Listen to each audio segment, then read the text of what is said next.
Hi, and welcome back. So we're going to talk a little bit about moon energy. We've got this beautiful new moon in Sagittarius coming up, which is our last new moon of this particular year. So it's a really important moon if you're going to do some work with it, especially with releases. I would highly recommend it. So first we'll talk about the waning moon, because that's what takes us from the full moon to the new moon. And as the moon diminishes in light, witches of the old ways saw this as a time as one of release, of endings, of banishment. So the waning moon was when cords were cut, masks were shed, and what no longer served was cast into the shadows. Druids timed healings and unbindings for this phase, and trusting that the moon's ebbing light to carry away what was finished. To work under the waning moon is to name aloud what is ready to loosen and let it fall away with the fading glow of the moon. It is not only about loss, but it is about clearing, and it is about preparation for new beginnings, which makes so much sense when we follow exactly the energy of what's happening with the moon as we see it. And so now we'll talk about the balsamic moon, excuse me, which is that little sliver of moon we see just before it moves into the dark moon or the new moon.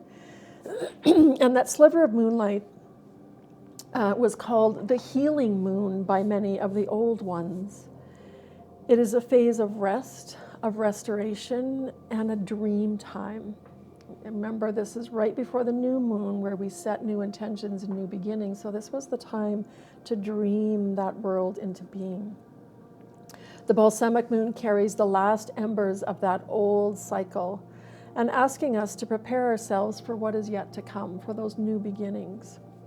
So Druids saw it as a liminal time for visions when the veil between endings and beginnings was thin.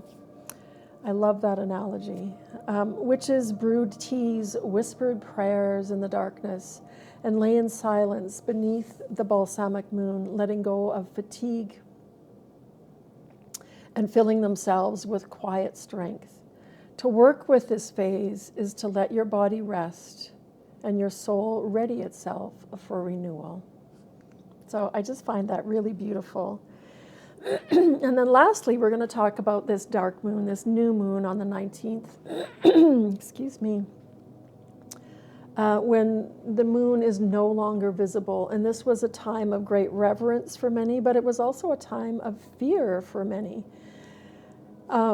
Priestesses entered into silence during this dark moon, using the veil of shadow to scree, to dream, to listen to what could not be heard in the daylight. It was said that spirits and ancestors came closest in these nights, when the world itself paused in the absence of lunar light. Witches held rituals of protection and prophecy under the dark moon, believing its emptiness to be a cauldron for rebirth. To work with the dark moon is to surrender to unknowing, to honor death as a mystery, and to sit with the silence until it speaks. So again, all of these analogies of the old ways really feels and sounds like magic. If you want to do a little ritual of your own, I've prepared a short little video that you can move on to and do your own dark moon ritual. And till the next video, we'll see you there.